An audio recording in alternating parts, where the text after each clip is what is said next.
guys, welcome back to the channel. It is the Nay here today. Today we are going to be building my husband a PC. Yes, the thumbnail was definitely not clickbait. I have Antec DP503 behind me and we're going to build Josh's new PC in this case and we're going to review it today while we go through and build it. But we've done something kind of different. We have set up 3 different cameras in our studio to give you more of a better perspective when it comes to building a PCs. We have the one right in front of me, we have the one right here, and then we also have the one for the top down. Now, if you guys enjoy videos like this, we will definitely do more of them with this type of style and different angles. But before we can get into the PC build, we must have a quick word from today's sponsor, Ugreen. In a world of so many devices that need increasingly more power, you need a way to charge them all fast. That's where the Nexode 140-watt USB-C charger comes in from Ugreen. With 140 watts of power and making use of the USB Power Delivery 3.1 protocol, it's easily capable of fast charging 1, 2, or 3 devices at once. Just how fast is it? Well, you can charge a MacBook Pro 16 from 0 to 60% in little as 34 minutes. And thanks to the smart power dispenser system, when charging multiple devices, you can expect adjusted power output in real time to match the power requirements of each device, protecting battery life along with protection from overheating thanks to the built-in thermal guard technology. How is it all possible? Well, the Nexode 140-watt uses the world's leading GaN-fast chip, which gives you efficient power conversion, better heat diffusion, all in a smaller size, which means you can take it with you wherever you go, throw it in a bag, take it to school, to work, on vacation. It's the perfect all-in-one solution for all your charging needs. To check it out for yourself, click the link in the description down below, and don't forget to use the discount code for 30% off of your new charger. All right, guys, welcome back to the studio. So I have gone ahead and already set up all of these stuff that we are going to need for building our PC. As you can see here, I have a really interesting system that I go by when I build PCs. It just makes everything much faster and organized. You definitely don't want to be one of those people that are constantly picking parts out of boxes to try and build your PC. Having everything ready to go and easy to grab is the best way to be organized for building PC. But back to the PC case that we are reviewing / building in today. So this is the DP503. Now, we've had a lot of different Antec cases that we've reviewed on the channel before. We were going to review it earlier on the channel, but if you guys saw our community board, Josh and I just got over COVID. We had it for like 2.5 weeks. It was not fun. It was probably the worst sickness that I ever had. But back to the case. We're going to start with all of the products that we're going to use. So let's go ahead and install our RAM first. So we are using 64 gigabytes of RAM today. This is from Thermaltake and it's called the Tough RAM. Now we've used this in our previous build, the water-cooled build. If you saw that one, that video actually did really well. We were pretty surprised that it got as many views as it did. So we're going to be using this RAM today. We're going to slot that right into there. Now when you're building a PC, there's definitely going to be a lot of noise going on. I remember seeing a TikTok of someone building their first PC and they thought they broke their RAM slots because when they slotted them in, it made like that crunchy noise, but it is definitely okay. There's lots of noises when it comes to building a PC. All right, now that we got our RAM in, it's time to install our CPU. The CPU that we are using today is from Intel. It is the i9-12900K. This is a really good CPU for video editing. So if that is something that you are interested in, I would highly recommend picking up this CPU. So let's go ahead and pop that bad boy into our motherboard. Josh always gets so terrified when I try and install these. He thinks I'm going to break it, but I mean, it's not that difficult to put a CPU in a motherboard. All right, just like that. We're gonna go ahead and close that. Looks all good. Josh just ordered me Starbucks. So before we started this video, he ordered me an egg sandwich and one of my favorite drinks from there. So I will definitely be enjoying that coffee during this video. But let's go ahead and move on to our M.2 slot. So we have 2 M.2s here today. So this one is a 2 terabyte from XPG and the other one is a 1 terabyte as well as from XPG. And we're gonna need to take off this panel right here on the motherboard because we won't be able to access the slots to do that. So let's go ahead and take those out. Ooh, did you get my Starbucks? Oh, thank you. Yes. You're too good to me. All right. Also, I don't know if I forgot to mention, these are the NVMe M.2 drives. So these are the fastest ones that you can get. So let's go ahead and put that in there. We'll get our screws. I already lost it. Ah, there it is. Okay. All right, go ahead and put this in. All right, grab our second one. We're gonna put this in this top slot here. Grab our other screw. Sometimes, I swear, these things are like, to me, the trickiest things of trying to get in because the screws are so small. I feel like any movement, see, like that, you lose the screw. It also probably doesn't help. I know there's people out there, you got nails. Of course it's gonna be hard. Listen, don't hate the nail game.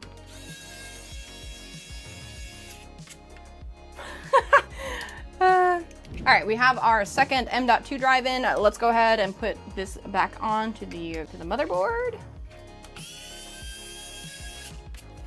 It keeps doing that. All right, I think that's everything for our motherboard. We have our RAM, we have our CPU, we got our M.2 drives, and I think all that's left we need to do is put on the bracket on the back, so that's gonna be for our AIO. Just like that. So this case in particular can fit pretty much every motherboard out there, from full ATX to micro ATX to all the way up to ITX. Why you would put ITX motherboard in this case, I don't know, but to each their own. So let's go ahead and put this into the case. I'm probably gonna move it over here so that you guys can have a downward shot of installing it into the case.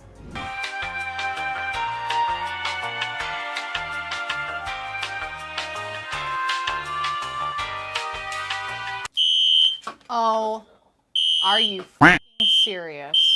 We've been having to deal with this all day, of all days. Alrighty, let's get this bad boy in here. Now you guys might be wondering why you have not seen Josh on the channel. And if you're new here, Josh and I have recently gotten married the past year, and he used to live in the UK. So he has since relocated to the US, and we are currently going through the process of getting his green card so that he could stay here permanently. But in American laws, for some reason, it says that you're not allowed to work until you get your work visa, and that work visa takes about 6 months to get. So Josh is not allowed to be on camera until that work visa comes in.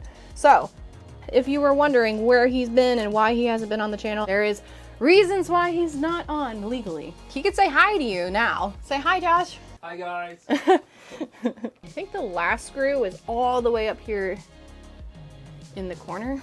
Oh, I always forget that I have it on a spin thing, so I can just spin it around to get where I need to go. What do we call this? Is this like a, what do we call it? A spinning top table, turntable? Lazy Susan, yeah. Lazy Susans are the best when it comes to building PCs. Let's go ahead and move this back over here. We've got the motherboard in the case, and speaking of this case, let's go over and talk a little bit about it. So like I said earlier, this is the DP503. This is a new case that just came out. It's built of plastic and steel. It's got a front mesh panel on the front that allows for a lot of cool air to come into the PC. Antec is really known for using their same chassis for a few of their lines and then just replacing the front panel. We've actually seen this in a couple of videos that we've done on our channel already, but let's go ahead and move to the back of the case where the PSU is. So in this case, if you want to mount your PSU, you'll have enough space to do that. I believe it's like 205 millimeters of space with that on. If you wanted more space, you can take out the hard drive slot right here. That would allow you to have 410 millimeters of space, which is great because you can stuff all your cables in the back like that. So for this build, we're actually going to take the hard drive out and ditch that and just do all of our cable management under there. Let's put the PSU in now. Our little helper on standby is handing us all of our boxes. So the PSU that we are using today is from Thermaltake. This is an 850 watt power supply, so it's definitely going to be enough for Josh's PC because we're putting it, what is it, a 1080? Sorry, a 1080. What the heck, a 1080? That's such an old card. No, he's using a 3080 from Gigabyte in here, so the 850 watt power supply is definitely going to be enough. So let's go ahead, unbox that, and get that bad boy into the case. I can't believe I said freaking 1080. That was probably one of my favorite cards. If I still have a picture, I need to I'm gonna throw it up here because I colored it. I spray painted it white and I was so proud of myself. I thought I was gonna destroy the card, but good times. So let's go ahead and unscrew the back plate. So a nice thing about this case is it has a lot of captive screws on a lot of the parts. So that's really nice when you're removing everything, so you're not gonna be losing your screws and they're not gonna be all over the place. So we need to attach this to the back of our PSU so that we can slide it right on in. I believe I have my screws over here. I do, labeled PSU. Do the other side. All right, everything is installed there. Let's go ahead and put our cables through the bottom of the chassis. Should fit like a glove. Looking good, looking good. All right, I'm gonna go grab a quick drink of coffee and I'll come back and we're gonna do all the cables and attach them to the motherboard. All right, coffee break is over. I've drank all my coffee. Could you please take my coffee, sir? All right, so moving on to cables. We're gonna use some extenders on Josh's PC. Now I have some cables here from GS Customz. He's one of my friends on Instagram that I met through the community, and he always makes us really cool custom cables. So these were my first ever cables that he sent me. They're like gray, white kind of colorway. One of my favorites, but he also made these cables that you see right here. I'll show you guys better on the top down. He made these for our recent water-cooled builds, and they're just awesome. So we'll make sure to link his account down below if you guys want to pick up your own custom cables from them. Appreciate you, man. Thank you so much for these. Let's go ahead and plug in all of our extenders for the PC. Come here. This is Rhaegar, our kitty. He was born with one eye, and he has a chipped ear for when they found him at the Humane Society. But we call him many names. He's known as Mr. Floof, Mr. Whiskers, Rhaegar. Yes, I did name him after Game of Thrones, and I regret it after season 8. These are all the cables for the power button on the top, the headphone jack, the mic jack, all that stuff. All right, so we have our audio jack right here. We have our ARGB fan connectors. This is our USB-C Type-C cable. Then we have our PWM ports for our fan hub. And it looks like we have 4 of these down here. And then lastly, we have our power switches. Power positive is gonna go there, and negative is gonna go there. Okay, so let's talk a little bit about this case when it comes to cable management. There are a lot of cable grommets in this case. We have 1, 2, 3, 4, 5, 6, 7, 8 cable slots that you can use to do all your cable management. We also have cutouts up here on the top, right above the motherboard, for your cables for the CPU. Actually, I should probably plug those in now, so let's do that.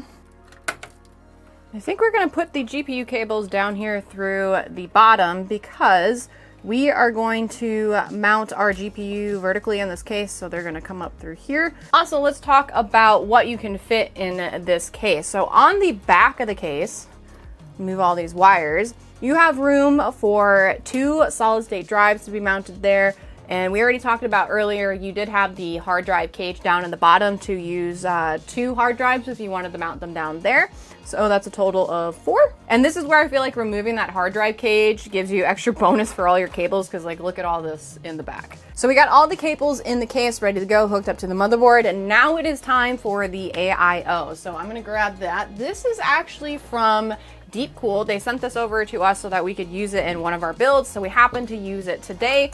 Sadly, we won't be using the fans that are on this because Antec also sent some fans over, the fusion kit that we're going to use today, and replace these fans on here. So let's go ahead and do that. So we're actually going for a black and white build in this computer. So the fans that we have from Antec are black. Hopefully it will look okay. I don't think it will look too bad. That's what it's gonna look like on there. And we're gonna do all those and the rest of the ones in the case.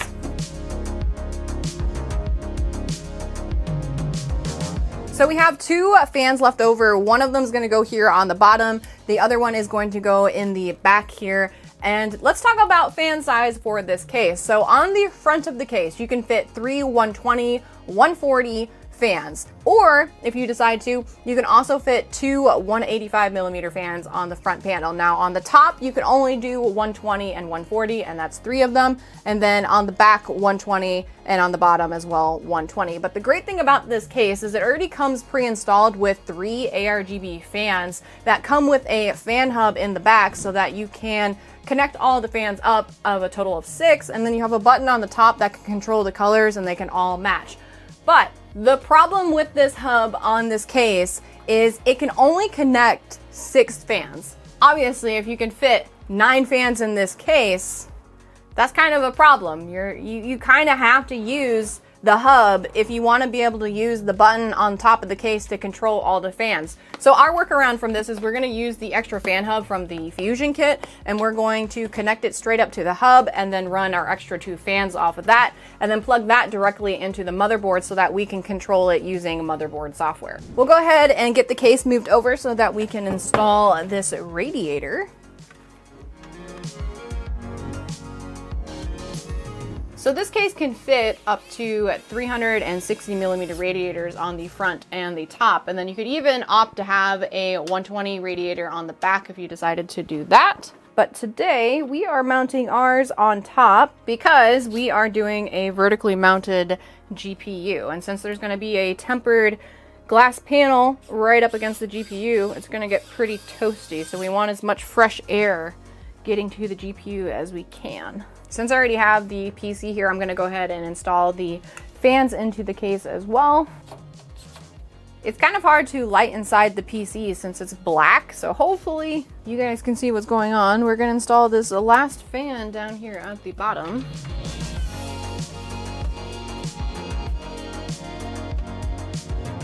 I have all the fans installed. Everything's looking pretty good. It's time to put on our thermal paste onto the CPU.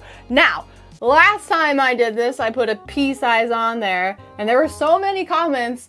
I remember his name. I think his name was like Jimmy or something. And he was like, a P size of thermal paste? Seriously? That is definitely not enough. So I got myself something to paint a beautiful picture onto my CPU that Bob Ross would be proud of. So that's what we're gonna do. Jimmy, if you're out there.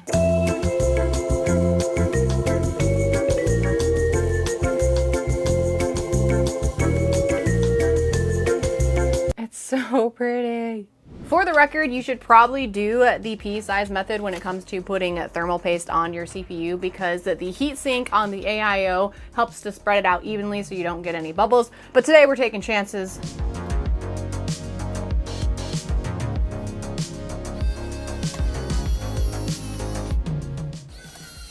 The only thing I don't like about this AIO is I wish the cables were black so that it could easily blend into the case. I feel like they're gonna stick out. Honestly, this PC build is just to tide Joss over until we get our 40 series card because we're gonna do a water-cooled build for his case, but he wanted something new, and since Antec set this case out, we decided that we would build a new PC for him. Check out this PC Master Race Reddit post.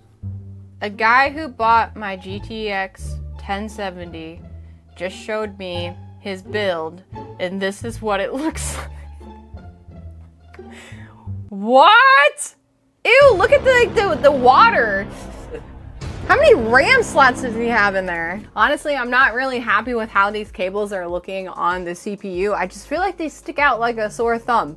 But we've already come this far, so we can't really turn back. We finally got to the best part, installing the GPU. So this is our 3080 Vision Gigabyte graphics card that we have here. So there is a very funny story that goes along with this graphics card, and we haven't really told anybody, and I feel like this is the best time to actually talk about it since we're using this card. So originally this was Josh's card. He moved over from the UK, and when he came over here the first time, he brought all of his main PC parts with him in his backpack, like on carry-on, and he got to the airport and they held him up, so he was kind of late for his flight. So he had to run across the airport so fast to try and catch his flight. I think he had like 5 minutes left before his flight was gonna leave. But as he was running to his flight to catch it, his graphics card fell out of his backpack onto the floor, and it was permanently dented on one of the sides. And I'll show you because it's quite sad, because this is a beautiful card. I believe it's right here. There's 2 dents. We have one right there. And then there's also a slight dent, I believe it was on the other side. Yeah, there's another one that's right here that you can't sight. I don't know if the camera can see it, but I can definitely see it. So that is an interesting story about our graphics card. I guess it's one of the things that we always look back on and just think it was really funny because, you know, he brought his graphics card all the way from the UK. But since we are mounting this vertically, we need to take out some of the PCIe brackets right here. We're going to leave the bottom one, and then we're going to put this universal bracket that we have here. I believe this is from Antec, so this will work with pretty much any case. Now, if you were going to mount your GPU horizontally, this case does come with an anti-sag bracket that you can move up and down, but for our case, we're going to remove it because we don't need it. So I'm gonna go ahead and do that. Oh, I wanted to show a better close-up of the vertical mount from Antec, so if you decide to pick this up, we'll also have this in the description down below so you can get it for your case as well. If you do decide to pick this up, make sure you get the PCIe 4.0 version of this so that you can have your graphics card run at its full potential. The screws cannot go in. Where are the screws going into? So it seems we have run into a problem. We thought we were going to be able to mount this card vertically in this case, but I'm thinking now that we've got it in, it's not going to work because one, the fan is directly under the mount. And like there's a lot of give in there. So the moment that we put this card on there, it's definitely going to sag right onto that fan and you're not even going to be using that fan. But also the second thing is the brackets up at the top to screw the GPU into the case. You can't even access them with this bracket. So it looks like we're going to have to mount it normally. That kind of sucks. I was actually really looking forward to mounting this vertically, but you know, you win some and you lose some. Man, I really thought that this bracket was gonna work. I'm gonna go and put all those plates back on.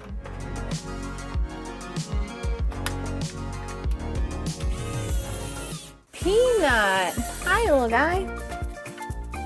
Hi. Hi. He is so freaking cute. He's like, what's going on?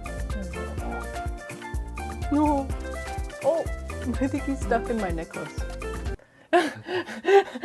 So I finally got the graphics card in. I guess we are going to end up using that cutout for the GPU cables down at the bottom on the front of the case, which works out pretty good, I guess.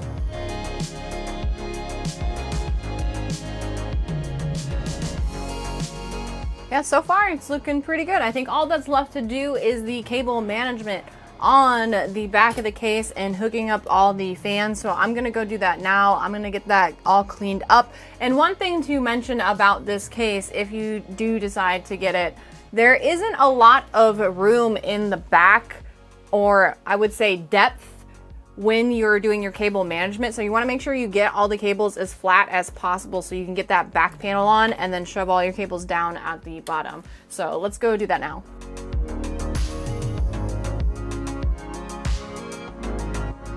Okay guys, moment of truth. We're gonna plug in the PC and see if it works. It should boot, but you know how this stuff goes. I'm hoping it will. And looks like everything's working. Why aren't the colors on? Yep, there we go guys. So that's about it for the PC build. The only thing that we need to do is go into the BIOS and set the fan curves and change the LEDs. Other than that, Josh, are you happy with your PC build? Looks awesome.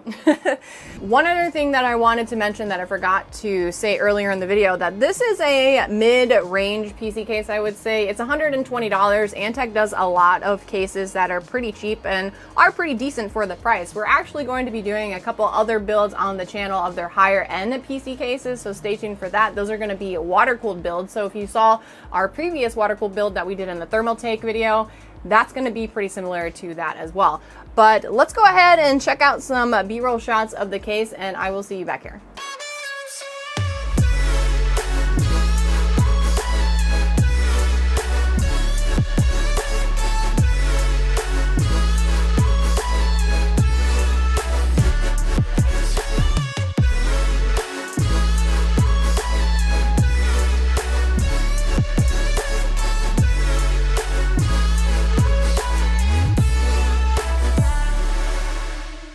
That is that's it for the video, guys. I hope you enjoyed it. Make sure to give it a big thumbs up if you enjoyed it and subscribe to the channel if you're new. And also leave us a comment down below if you like this new type of content. We're kind of trying some new things out on the channel to see if the community enjoys them. I personally like building in PCs like this. I feel like it's a lot more fun, and I feel like I get to be more of myself on the channel. So if that's something you want to see going forward, just let us know down below. And if you want to watch a really cool PC build that we did before, you can click right here. And until next time, I will see you in the next video.